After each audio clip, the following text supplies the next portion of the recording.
హైదరాబాద్ లో కన్సల్టేషన్ మరియు 3,500 రూపాయల colour Doppler test Avis hospitals లో ఉచితంగా పొందండి. నమస్తే, వెల్కమ్ టు సుమన్ టీవీ. ప్రస్తుతం మనతో పాటు ఉన్నారు సైకాలజిస్ట్ ప్రతిమా కురవిద్ది గారు. మేడంతో మాట్లాడదాం. నమస్తే మ్యామ్. నమస్తే అండి. Ma'am, pressure, depression, pressure, stress ఇవన్నీ మనం మామూలుగా పెద్దవాళ్ళకు ఉంటాయి అనుకుంటాం. వాడికి ఏవో ప్రాబ్లమ్స్ ఉన్నాయి కాబట్టి వాడు డిప్రెషన్లోకి వెళ్ళిపోయాడు, వాడికి స్ట్రెస్ ఉంది, జాబ్ ఓరియంటేషన్ అనుకోవచ్చు, ఫ్యామిలీ అంటాం. కానీ ఈ స్ట్రెస్, ఈ ప్రెషర్ అనేది పిల్లల్లో కూడా కనిపిస్తుంది. అంటే పిల్లల్లో అంటే నేనేమనుకుంటానంటే నవే డేస్ స్కూల్స్లో ఉన్నటువంటి ప్రాజెక్ట్స్ కానీ, హోంవర్క్స్ కానీ, చిన్న పిల్లలకి ట్యూషన్స్కి పంపించడం, ట్యూషన్ హోంవర్క్, స్కూల్ హోంవర్క్, అంటే ఇవన్నీ ప్రభావం కూడా వాళ్ళ యొక్క ఆరోగ్య, మానసిక దానిపైన కూడా ప్రభావం చూపిస్తుంది కదా మేడం. చాలా అంటే పిల్లల్లో కూడా ఈ డిప్రెషన్, ఈ ప్రెషర్ అనేది అసలు ఎలా ఉంటుంది? వీటిని తగ్గించాలంటే పేరెంట్స్ ఏం చేయాలంటారు?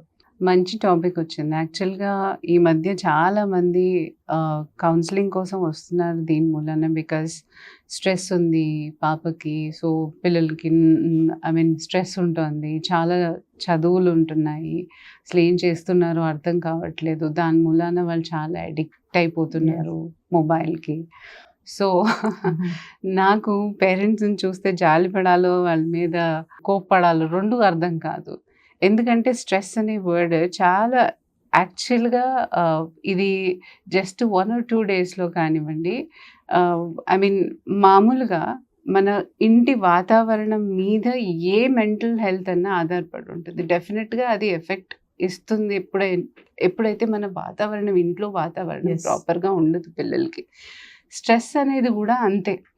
ఇంట్లో చిన్నప్పటి నుంచి ప్రతిదానికి ఒక ప్రెషర్ పెట్టడం ఓ పనికి, అండ్ ఫీడ్బ్యాక్స్ కొంచెం క్రిటికల్గా ఇవ్వడం చిన్నపిల్లలకి, అండ్ చదువు మీద ఎక్కువగా ప్రెషర్ అని కాదు, అదొక స్ట్రిక్ట్నెస్ చూపించడం అనమాట. ఇంత టార్గెట్ అని వాళ్ళకు ఉంటుంది, ఇంత చెయ్యాలని ఉంటుంది పేరెంట్స్కి. సో అప్పుడు ఏం చేస్తారంటే కాన్స్టెంట్గా పిల్లల మీద అంత ఫోకస్ పెడుతూ ఉంటారు. ఆ ఫోకస్ మూలాన ఒక మనిషి, మనం పిల్లలుగా తర్వాత గుర్తిద్దాం వాళ్ళని, ఫస్ట్ వాళ్ళు ఒక మనిషి. ఆ మనిషిగా గుర్తించినప్పుడు మనం ఇలా చెయ్యటం కరెక్టా కాదా అన్నది పేరెంట్స్ తెలుసుకోరు.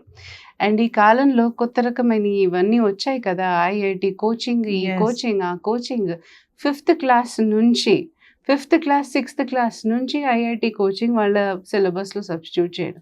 ఉన్న చదువులే వాళ్ళకి కష్టం అని అనిపిస్తుంటే ఇంకా కొత్త రకమైన ఇది కూడా చేయటం, అడ్వాన్స్డ్గా నేర్చుకోవడం. అంటే వాళ్ళు ఇప్పుడు 6th క్లాస్లో 7th, 8th, 9th పోర్షన్ నేర్చుకుంటారు. ఎందుకు నేర్చుకోవాలమ్మా? ఇప్పుడు ఏ క్లాస్కి ఆ క్లాస్కి వాళ్ళకి కావాల్సినంత సిలబసే పెడతారు కదా. ఏ క్లాస్కి ఆ క్లాస్కి ఎందుకు ఆ ఏజ్ డిఫైన్ చేస్తాము? ఎందుకంటే వాళ్ళకి ఆ ఏజ్లో అంత వాళ్ళు తీసుకోగలరు ప్రెషర్. సో ఆ డిజైనింగ్ ఆఫ్ కరికులం కూడా వాళ్ళు ఊరికే పెట్టలేదు కదా. డిజైనింగ్ ఆఫ్ కరికులం ఆ క్యాపబిలిటీ పట్టే తీసుకొస్తున్నాము. సో మిగతా టైంలో పిల్లలు ఫిజికల్గా కూడా చాలా యాక్టివ్గా ఉండాలి, మెంటల్గానే కాదు. చదవాలి, చదివినంత సేపు, కానీ ఫిజికల్గా కూడా యాక్టివిటీ చేయించాలి వాళ్ళ చేత. ఇప్పుడు ఎక్కడ జరుగుతుందమ్మా? పొద్దున్న లేస్తూనే స్కూల్కి తరమాల్సి వస్తుంది. స్కూల్లో 7 hours పిల్లలు కూర్చుంటారు. దాంట్లో 1 hour ఏదో వాళ్ళకి ఒక ఇంటర్వెల్ అని బ్రేక్ అనే కాదు, మళ్ళీ అదొక 1/2 hour అని ఎక్స్ట్రా పెట్టుకున్నా 45 minutes వాళ్ళ పీరియడ్ ఉంది. 45 minutesలో ఏదో ఒక పీరియడ్ వాళ్ళకి ఎంటర్టైన్మెంట్, లైక్ ఏదంటారు హాబీ క్లాసెస్ కానీ, ఈ మధ్య కొత్తగా క్లబ్స్ అనేసి కానివ్వండి, ఒక పీటీ క్లాస్ అనేసి పెడుతున్నారు. కానీ మనిషి అంతసేపు 6 subjects డిఫరెంట్గా చదవాల్సి వస్తుందా? ఒక చోట కూర్చొని, మీరు ఆఫీస్లో కూర్చొని ఎప్పుడు ఏ టైంలో వెళ్ళాలనుకుంటే మీరు వెళ్ళొచ్చు. మీటింగ్లో మీకు కూడా మీరు చేసే పనులు ఏం ఫిజికల్గా ఉండవు, కానీ మెంటల్ వర్క్ మీరెంత చేస్తున్నారో పిల్లలు కూడా అంతే చేస్తున్నారు కదా. ఆ ప్రెషర్తో వాళ్ళు ఇప్పుడు 3:30కి ఇంటికి వస్తే కొంచెం ఫ్రెష్ అవ్వడం లేదా ట్యూషన్స్ అన్ని తరుముతారు. అంటే స్కూల్లో చదివింది సరిపోట్లా, వాళ్ళకి స్కూల్లో చదివింది సరిపోవట్లేదు అని క్లారిటీగా మనకు తెలుస్తుంది. సో స్కూల్లో చదివింది సరిపోవట్లేదు, ట్యూషన్లో తోసి ఎక్కువ ఎక్స్పెక్టేషన్స్ పెట్టుకోవడం, అది మెయిన్ కారణం. ఎక్కువ ఎక్స్పెక్టేషన్స్ పెట్టుకున్నప్పుడు ఏమవుతుంది? మార్క్స్లు ఎక్కువ రావాలని ప్రయత్నిస్తాము, మళ్ళీ ఇక్కడ ఫెయిల్ అవుతుంటే స్కూల్స్లో అదే కారణం చేత అక్కడ ట్యూషన్స్ పెట్టిస్తాం.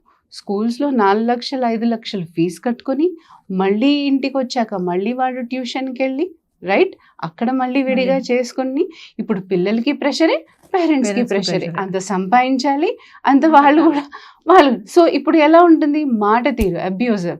సో నేను ఇంత కష్టపడుతున్నా నీకోసమే, నువ్వు చదువుతావని, నువ్వు అంత స్కూల్స్లో ఫీజు తగలేడేస్తున్నాను, మళ్ళీ ఇంటికి వచ్చి కూడా నీకు ట్యూషన్ పెట్టిస్తున్నాను ఎందుకు, నువ్వు చదువుతావని. సో ఫిజికల్ మెంటల్ అబ్యూస్ కూడా చేస్తున్నారు, వర్బల్ అబ్యూస్ చేస్తున్నారు పిల్లల్ని. సో ఆ ప్రెషర్ అనేది ఎలా తీసుకుంటాడు అబ్బాయి. సో ఫిజికల్గా ఒక్కసారి ఆలోచిస్తే వాళ్ళు 3:30 దాకా చదివిన తర్వాత వాళ్ళకి కొంచెం ఫిజికల్ యాక్టివిటీస్ అనేది ఇంట్లో అలవాటు చేయాలి. అది ఎవరు అలవాటు చేస్తున్నారు, ఎవ్వరూ అలవాటు ఇప్పుడు చేయట్లేదు. అసలు పిల్లలు ఎవరు బయటికి వెళ్ళడం లేదు. ఆడుకోవటం అనేది చాలా రేర్. అదేదో Yes. అపార్ట్మెంట్స్ లో కమ్యూనిటీస్ ఉండడం వల్ల దాంట్లో కూడా ట్యూషన్స్ పంపించేసి Tuitions. ఇది పంపించేసి అనే వాళ్ళు ఉన్నారు. అండ్ క్లాస్ లో కూడా అమ్మ 25 మంది టీచర్స్ కి ఇది ఒక ఎక్స్క్యూజ్ అయిపోయింది. స్కూల్స్ లో 25 మందిని మానిటర్ చేయలేము, 45 minutes లో అందరిని చూడలేము. మరి ఆ 25 మందికి ఈక్వల్ గా ఫీజు కడుతున్నారు కదా. Yes. స్కూల్లో కాన్సెప్ట్ అర్థం కానిది కొత్త రకంగా ట్యూషన్లో ఏం చెప్తున్నారు. సో అక్కడో కాన్సెప్ట్ ఇక్కడో కాన్సెప్ట్. ఇప్పుడు చూడండి, క్లాస్లో ఒకటి కవర్ చేస్తాడు, ట్యూషన్లో ఒకటి Tuition లో కవర్ ఒకటి చేస్తాడు. cover ట్యూషన్లో ఒక హోంవర్క్ ఇస్తారు, ఇక్కడ ఒక హోంవర్క్ Yes. ఇస్తారు. పిల్లలు నలిగిపోవట్లా ఇక్కడ. ఎందుకు పేరెంట్స్కి ఆ తాపత్రయం అర్థం కావట్లేదు? ఎందుకు ఫూల్స్ లాగా ఇంకా వాళ్ళ మీద అంత ప్రెషర్ పెట్టడం? ఎందుకు అన్ని టార్గెట్స్లు అచీవ్ చేయాలని కూర్చోడం? మీరందరూ అలా చదివి పైకి వచ్చిన వాళ్ళేనా? అంటే ఫ్యూచర్ బ్రైట్ గా ఉండాలని మేము చేస్తున్నాం అంటారు పేరెంట్స్. బ్రైట్ గా ఉండడం అని అంటే బ్రైట్ గా వర్స్ట్ అయిపోకూడదు కదా. ఆ సిచ్యువేషన్స్ కూడా ఆలోచించాలి కదా. మెంటల్ ప్రెషర్ తీసుకుంటే ఇది వర్స్టే అవుతుంది, బ్రైట్ ఎట్లా అవుతుంది వాళ్ళకి? చదివే వాళ్ళకి నిజంగా ఇంట్రెస్ట్ ఉన్న వాళ్ళు ఎలాగన్నా స్కోర్ చేసుకుంటారమ్మా. వాళ్ళేం వెనకాడరు. మీకు ఆ పిల్లల కేటగిరీ కూడా తెలిసిపోతుంది. కొంచెం మంది ప్రెషర్ తీసుకోలేని కేటగిరీస్ కూడా మన క్లాసుల్లో అర్థమైపోతాయి. సో నేనేమంటున్నానంటే స్కూల్స్లోనే మ్యాక్సిమం పిల్లలకి అర్థమయ్యేటట్టు కవర్ చేయటం. ఒకవేళ వాళ్ళలో లోపం ఉంటే టీచర్స్ కూడా సరిదిద్దుకొని ఎక్కడ లోపాలు వస్తున్నాయి. ఇప్పుడు సపోర్ట్ క్లాసెస్ అనేది పెద్ద తీసుకుంటున్నారు స్కూల్లో. నిజంగా 1 hourలో వాళ్ళు ఏం చదివిస్తున్నారో తెలియదు, కానీ మార్కులు పెరగవు, మార్కులు రావు, మేము చాలా కష్టపడిపోతున్నారని మాత్రం మచ్చలేసుకుంటారు. కానీ అది కుదరదు కదా, అది పిల్లల దగ్గరికి రీచ్ అవ్వట్లేదు కదా. నువ్వు వాళ్ళ దగ్గర కాన్స్టెంట్గా కనెక్ట్ అవ్వకపోతే నువ్వేం నేర్పించినట్టు పిల్లలకి? అదే ఇప్పుడు పిల్లలు నేర్చుకోవట్లేదంటే లోపం పిల్లల్లో ఉందా, టీచర్స్లో ఉందా? ఇది ఇక్కడ ఇలా ఉంటే ఇంట్లో కూడా అదొక రకమైన ప్రెషర్. మాట్లాడకపోవటం, లోన్లీగా వదిలేయటం పిల్లల్ని. సో ఇలాంటివన్నీ ఆ రప్చర్స్ అన్నది, ప్రెషర్ అనే ఈ స్ట్రెస్ అనే మాట మనం ఏదైతే వాడుతున్నామో ఇదన్నీ కారణాలే దానికి. వరుసగా అవే వచ్చి చెప్తున్నా కదా, కొండంత పెరిగేదాకా కూడా మనకి తెలియదు.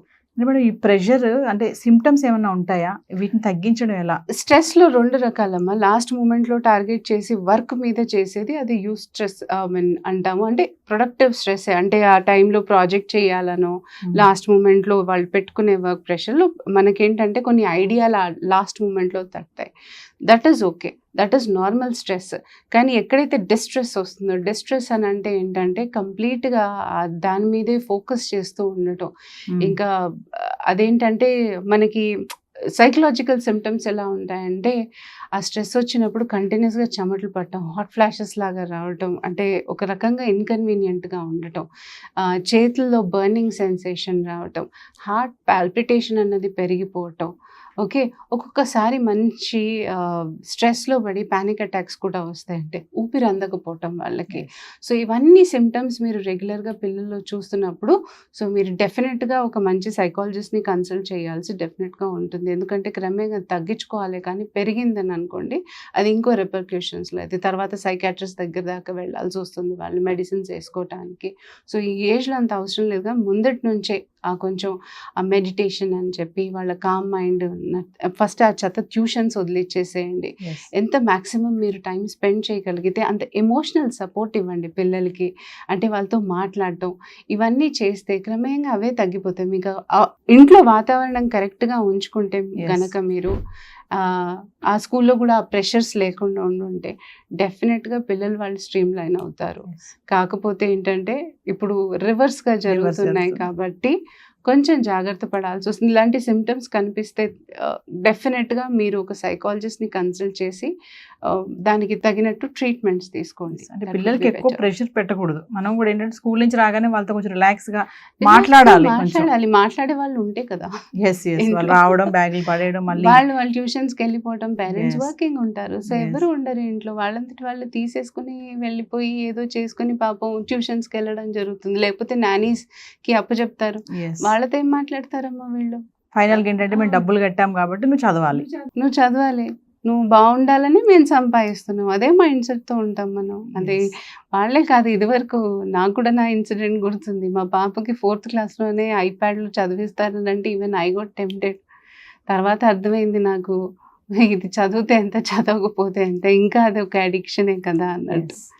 సో చాలా మటుకు ఎడ్యుకేషన్ సిస్టమ్ మారాలి. యాక్చువల్గా అంత ప్రెషర్ అవసరం లేదు. ఇప్పుడు NLP వచ్చింది కాబట్టి మోస్ట్లీ మెల్లమెల్లగా వాళ్ళు కూడా చేంజెస్ తీసుకొస్తున్నారు. హోప్ ఫర్ ద బెస్ట్ అంటే. Thank you thank you so much.